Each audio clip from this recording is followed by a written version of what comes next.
So I'm taking a page out of my own book today. Something is better than nothing.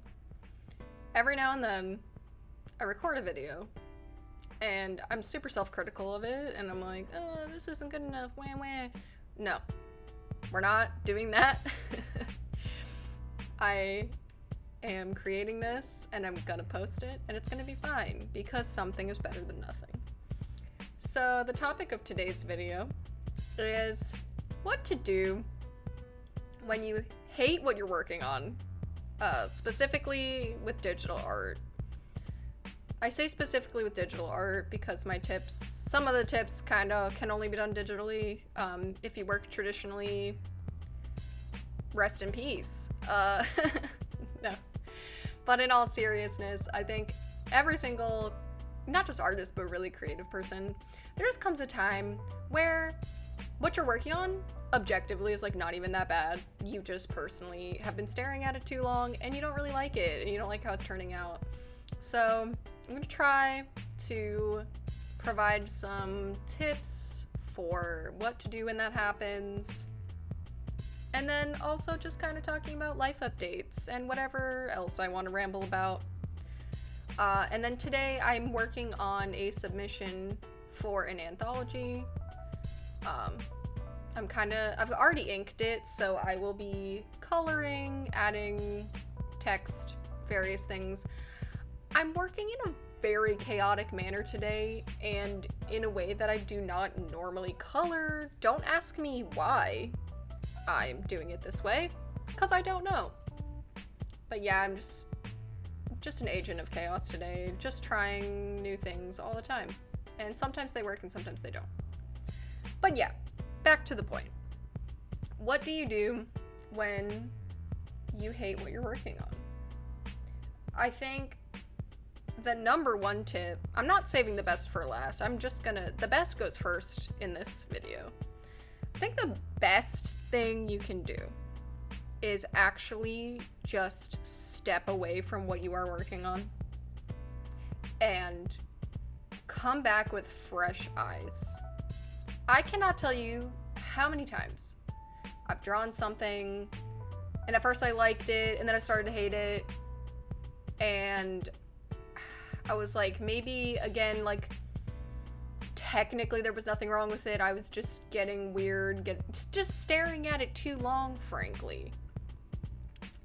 So when that happens, I step away, maybe get a coffee, get a snack, walk around. I don't know what you do. Do whatever you do. Go to the bathroom. Do whatever. Just do not look at it. Because sometimes that is causing more of a problem. Your perception becomes skewed the longer you stare at something. So completely remove yourself from the creative space as long as you need to, and then come back. And I swear it really does help me find what is actually wrong with the image, or just realize that I'm being hard on myself and I'm not. There's actually nothing wrong with it. I was just staring at it too long. So that's the number one. And honestly, if you're taking enough breaks, I'm really bad about taking breaks. I become like hyper fixated, hyper focused for like hours when I work. It's like all or nothing. Like I'm really not great at like working for a short period of time and then taking a break. I did try that for a while and it is very effective. It's just not, it does not come naturally to me to take frequent breaks. If you are good at that, you will probably run into this problem less often. So yeah, props to Pomodoro timers. It's where you like work for X amount of time and then stop for X amount of time and then pick it back up, and then you just rinse and repeat until the allotted work time is done. Those are great, but again, doesn't come naturally to me. But yeah, so step away from whatever you're working on if you're starting to hate it. Don't erase it and destroy it. Especially if you're like really far into a project, don't destroy it. Don't freak out. Just like step away for a minute, come back when you're calm, collected, cool, and then decide if it really actually needs to be scrapped or if maybe it's just a minor change that needs to be made. So I think when you hate what you're working on, that's definitely the best thing to do. The other thing, and this isn't just when you hate what you're working on, this is just kind of when you hit a roadblock, like maybe you don't like it or maybe it doesn't feel finished, whatever it is. Get your peers to review it and give you some advice and critique it. If you're really familiar with any group of artists, I don't know if you have a group, because not everyone goes to art school, but if you don't have a group of artists, whether that's online or in school or whatever, I would highly encourage you to try to make friends with other artists, especially people that work in your medium or something similar, something adjacent, because they can give you such valuable advice. Again, sometimes we stare at something and we know something's off, we know there's just a little something about this piece that is not working, but we can't quite put our finger on it. And that's where your peers come in, because they are gonna look at this more objectively. They're not necessarily emotionally attached to it, and they can notice what you don't notice. Also, it's great to get opinions from people that are not artists, because if you're making something, especially for like a commercial purpose, something that's going to be viewed by non-artists, they're going to give you a fresh new opinion, and really that's the audience that you're catering to when you are a commercial illustrator. So like for me, I'm making a comic book here. This is going to be consumed by people that are not necessarily artists. So it does have to appeal to them too. And I was even talking to a musician friend just the other day, how it was funny, we were kind of talking about the same song. He's a music professional, I am not. I'm just a music appreciator, listener, whatever. And it was funny to see how different our perspectives were, because he was kind of talking about how vocal technique really, like, it's something he really fixates on. And I'm like, oh, well, as a consumer, like, I don't even really notice the technique that much. Like, I'm like, songs sound good. Like, very caveman, interpretation of music, I guess. So, but he even mentioned, he's like, this is why we get non-musicians to listen to our music before we put it out, because that perspective matters. Those are the people that are going to be buying CDs and merch and actually listening to it. It's not just us, not just people in the music industry. People who are actually buying it are not necessarily going to be paying attention to the same things, I guess is what I'm saying. So I would get advice, critique, etc. from your fellow artists, but also from people that consume the media that you make, because those perspectives are really going to inform how to proceed. So don't feel like you're all alone. There are definitely artist discords. There are little guilds and friend groups you can join where you can get some great advice. So you don't have to figure everything out by yourself, definitely. Then I get into some of the digital advice. Here, I'm kind of loathing this top panel, not loving the color story.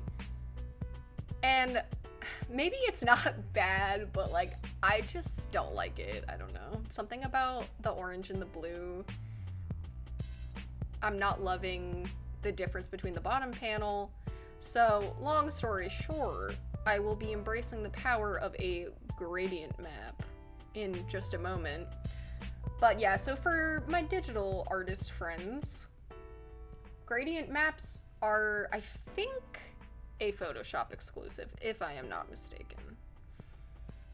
But they're a really great way to kind of play with colors if you've kind of already established the values. And we'll get into that more in a moment when I actually do it on screen. But that, and also just color adjustment layers, it's such an easy way to tweak the color scheme without disturbing the work that you've already done.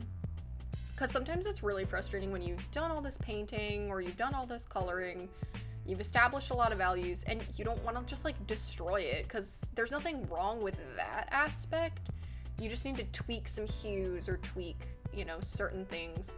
So if you're a digital artist, get friendly with gradient maps / color adjustment layers. Okay, so here I go in to the gradient map, and you're gonna watch me just kind of dick around with it for a while. It takes me quite a few minutes to figure out what the hell I'm doing. But yeah, like, especially with digital, it's just too easy to adjust and play with the saturation, the hue, etc. There's just kind of no excuse for having a kind of, I don't know, subpar color scheme, just because you have every capability to change the color, you know? So, and just get weird with it. You can see I get super weird with it because, as I've said before, sometimes your first idea is not your best idea. So pretty much every time I am coloring in some capacity, I am on those adjustment layers. I am on that gradient map because, like I said, it's just such an easy way to tweak the color scheme and find something that's just more effective, something better. Yeah.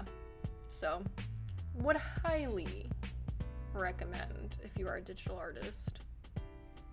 Rest in peace, though, if your program does not offer the gradient map thing. The other advice that I have for when you hate what you're looking at is there does sometimes come a time where you have to go back to the drawing board. I think this happens a lot when maybe the composition itself, so if you're not familiar with the term composition, just meaning like the layout of the image, like foreground, middle ground, background, or like the pose or this or that, the composition as a whole, when that is not working, yeah, you gotta go back to the drawing board. I'm sorry, bud. It's just true. So again, it's really important at the beginning of your process to keep things kind of fast and loose, getting kind of weird, and trying all different shapes. It's just fundamental to figuring out what is going to be the most effective visually. But yeah, so if your composition is jacked, it might be time to go back to the drawing board. But yeah, and also don't get too married to any idea that you have, because again, as I say, your first idea is rarely your best idea. So, you know, don't be afraid to go back to the drawing board if that is going to yield a much better result. It can feel very defeating though. I've been there. Especially back in school, that was one like essential lesson I think I learned about illustration, is sometimes you are going to have something that you like and you think is working, but if the client isn't happy, it's not their vision, it's not what they want, ultimately it's a fail technically. So you have to go back to the drawing board. And it's not personal. I think people sometimes take it really personally, like, oh, I'm a failure. It's like, nah, like, no one's perfect. You're gonna have pieces, you're gonna have panels, or maybe it's an editorial illustration. It's just not really getting the point across, and that's okay. You don't have to have an identity crisis about, like, I thought it was good, but it turns out it was not good. Again, been there with the whole identity crisis, but you definitely don't have to do that. Just be like, you know what? Okay. We just need to go back to the drawing board, and that is okay. And every single artist has been there, done that. You are not alone.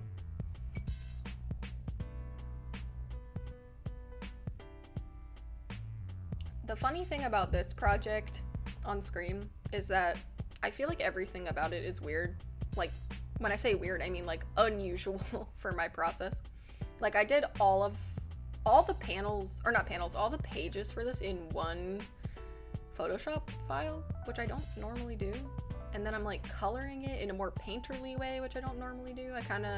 With comics, I usually have a very structured way of coloring, and I don't know, I just kind of threw that out the window. This entire thing has just been very experimental for me, which is really fun. It's only 5 pages, and like I said, I'll be submitting it to an anthology.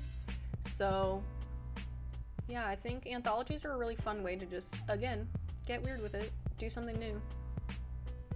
It's just kind of an excuse to do a funky little project. I've said this before, and I will say it again. I don't know what it is about teal and like magenta. It's like evil watermelon. I love that color scheme, and I put it in so many things. So that's kind of what I settled on here. But yeah, the gradient map is my best friend. So those are kind of my main art tips, kind of blasted through them at the beginning of the video. I'm okay with that. I kind of hate when you have to wait until like the end of the video to get the point. Like, come on now. But yeah, so I guess it's time for me to talk about things that I am working on in my life.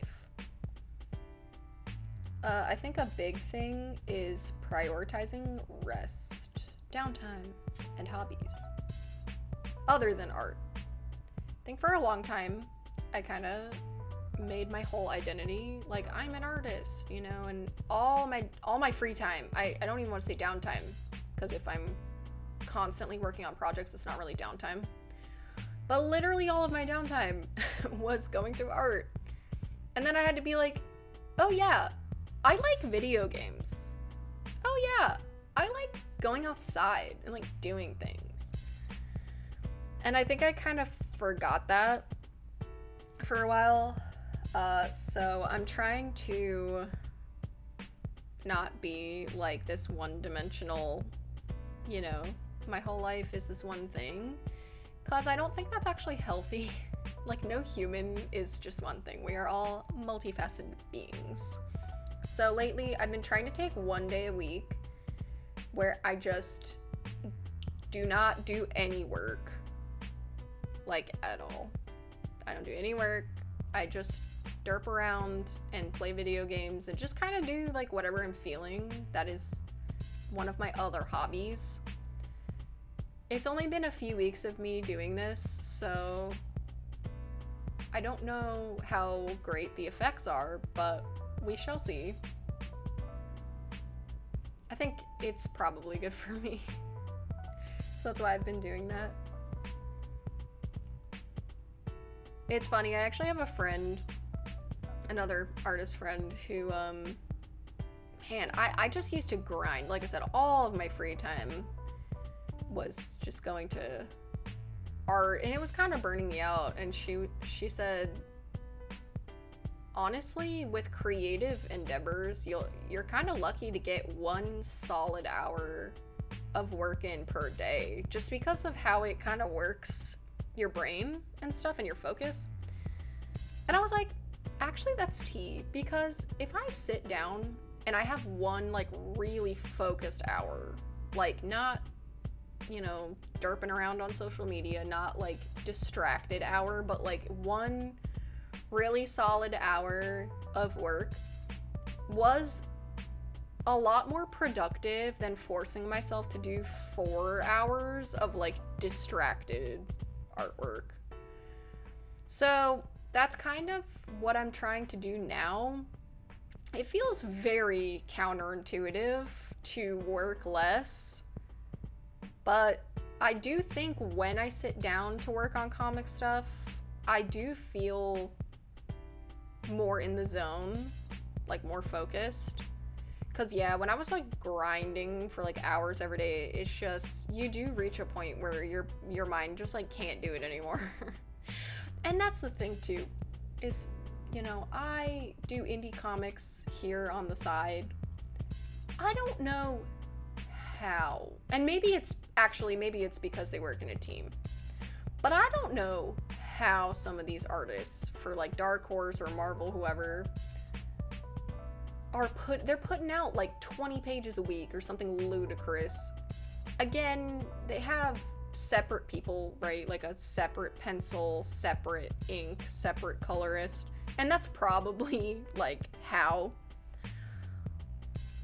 That's like definitely how. I don't know, but just as someone that does all of it from beginning to end, like literally pencil, ink, color, letter, like all, and then format, it is so exhausting to try to just like pump out books. But I don't know, some indie artists are doing it. Like, I don't know, man, maybe they just have more stamina than me, but I find this counterintuitive working less it's going pretty good. Again, I also work a fairly demanding day job, you know, so that's also probably a factor. I commend anybody that can pump out, 20 pages a week. You're amazing. I'm not at that level yet, or whatever. But yeah, so trying to prioritize rest and downtime, which I think us creatives can sometimes be really bad at. The other thing I'm working on in my life is not making every inconvenience my fault, because sometimes I have this realization of like, it's kind of like if someone on the street is like laughing and you just like assume they're laughing at you, right? Yes, that is like a negative like self-talk that you have. That's some kind of wound that you have. But at the same time, it's like, why are you making everything around you about you?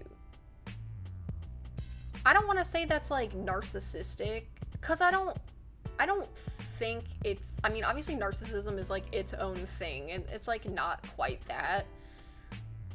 But yeah, like, even if it's negative, like, why are you making everything about you? And I think the thing that made me think about it is I was at work thinking I was annoying everybody with how many questions I was asking because I'm new. So I'm like, oh, I'm the worst, like, I'm annoying, whatever. And then it turned out the complete opposite. Like, my manager was like, yeah, everyone says you're asking like really good questions, like, like the things that you're asking are like pertinent and like helping, the situation. So I was like, oh, so here I am just like assuming everyone else's feelings and assuming that they're negative, when not only is that not true, it's actually the opposite. And then it just kind of dawned on me, I'm like, people have so much going on in their own minds. Like, you don't know, like, Billy Bob's cat could have died today. Like, the fact that he's short with you, there's like a 98% chance that it has literally nothing to do with you and everything to do with what is going on in that person's life, which is other stuff. You are like such a small fraction of like what is going on in other people's minds, It's like, stop assuming that everyone is thinking about you all the time and that it's negative. It's like, this is like a two-part problem. You have negative self-assumptions, but also you're making everything about you, and that's like not normal or healthy. And I feel like a big part of my anxiety is this like it's like you think you're self-aware by being like self-doubting or whatever, but really you're just making stuff up at this point. You know, and that's the curse of being creative, I guess, is like you have a very active imagination, so when it goes haywire, it's like bananas. But yeah, so just I'm trying to assume, which in different like instances it's not as bad, right? Like if I don't know, farted in front of somebody in public, like I'm like, oh, well, you know, I'm never gonna see this person again. Like, whatever. They're not even gonna remember me. But for some reason, in certain contexts, it's like, I'm just saddled with this burden of feeling like a huge inconvenience or like a big part of this person's day and like whatever. And it's like, you're not. They don't care about you. People don't care about you, you know? So, trying to remind myself that people don't really care that much. Not as much as you're making it out to be.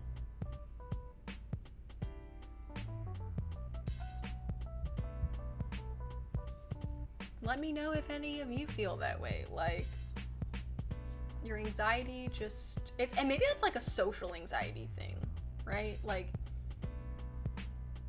you're terrified of making a social fumble, so you just obsess and ruminate about your own words and actions, you know? I don't know. I would love to not be negatively self-absorbed. That is something I am working on. So this painting technique, what technique? So in the past, I used to do like a color composition where I would kind of blob the colors where I imagined they should go. And then now I'm just kind of doing that and then painting back and forth. Normally, like I said, I do a really structured color method, like applying color to comics.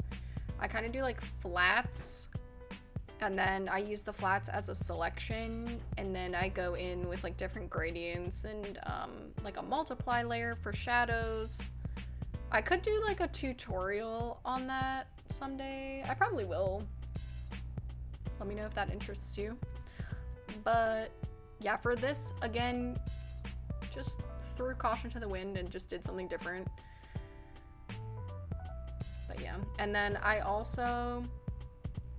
find that placing your letters earlier on in the color and even inking process, it saves you a lot of work, because if you're putting a lot of work into like a background or into how you're coloring it, and then it just gets covered up by the text box, it's like, okay, why did I waste all of that time doing that? You know, what was it for? And that drives me insane, especially as someone that, again, does everything for the comic, like beginning to end. I'm cutting as many corners as I can. So that's one thing that I do, is place the text a little earlier on, even if it's just like a doodle, kind of anticipating where it will be. Yeah, that will really inform how you color and where you're just putting more details. I think it's so tragic when someone does like this beautiful artwork and then the text gets placed and they just had no consideration for like where the text was going, and it just looks whack. So definitely plan around that from the beginning. My professors were always like, plan where your text is going. Do that first. You know, even if you're not the letterer, please just anticipate where the text is going to be going.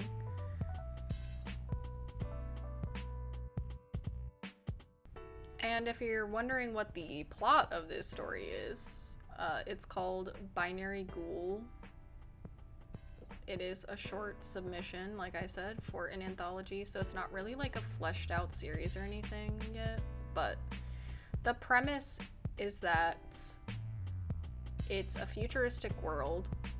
I guess I should start with like the subject of the anthology is in like it's something along the lines of, in a fast-paced futuristic world, how do people maintain connections or struggle to maintain connections? So in this story, it's about vampires. Are we surprised? No, not at all. So I was like, okay, how would vampires struggle?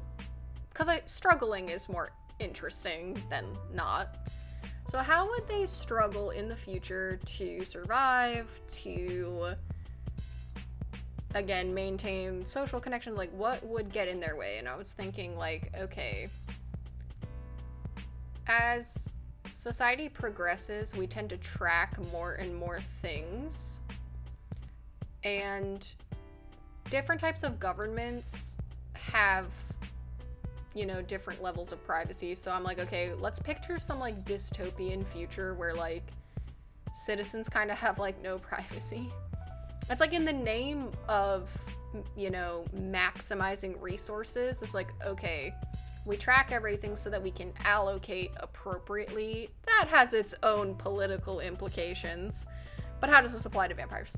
So basically, these computers track literally everything, and many things that vampires do not do, like consume food, consume oxygen, go to the bathroom.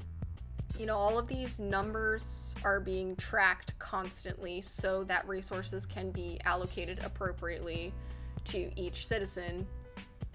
The other thing too is like your health records, aging, everything is being recorded and monitored. So that would be very tricky if you were immortal and also did not eat or go to the bathroom. You know, if everything's being tracked, like that would be glaringly obvious that you are not participating in these standard activities. So, and then the other thing was that if this future government, or if this, you know, society, whatever, found out that there were immortals among them, of course they're gonna experiment on them. So they're gonna want the ticket to this immortality. So because they're kind of getting found out more and more, everything's kind of coming to light, they are being experimented on, and they basically have to get creative. How are we going to avoid getting caught, getting captured, getting experimented on? So they have the ghouls who spend all of their time kind of hacking and overwriting the code for recording all of this information, and they have to make it look perfectly seamless so nobody gets caught.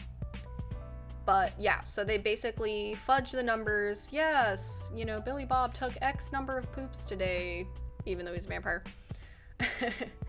So yeah, so they are basically overwriting all of this data as seamlessly as possible.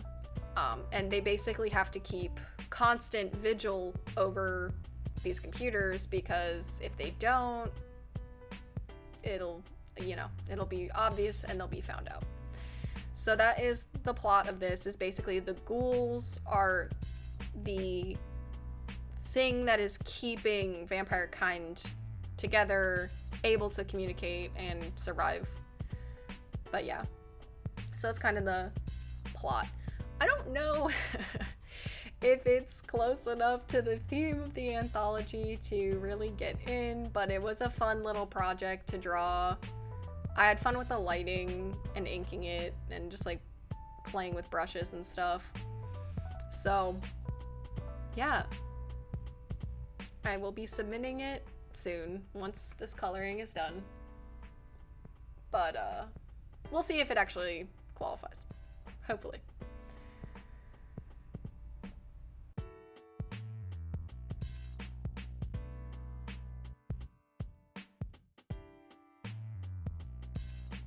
Alright friends, I think I've said what I want to say today. So I'm just going to allow you to enjoy some beats as I continue to work on this project.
Alright, friends. So what did we learn today? We learned that if you're starting to hate what you're working on, it is very important to take a step away from it. Also, if you're a digital artist, make friends with gradient maps and with hue and saturation adjustment layers. Also, don't be afraid to ask a friend for their eyes on the project and their opinions. And when all else fails, return to the drawing board. No shame.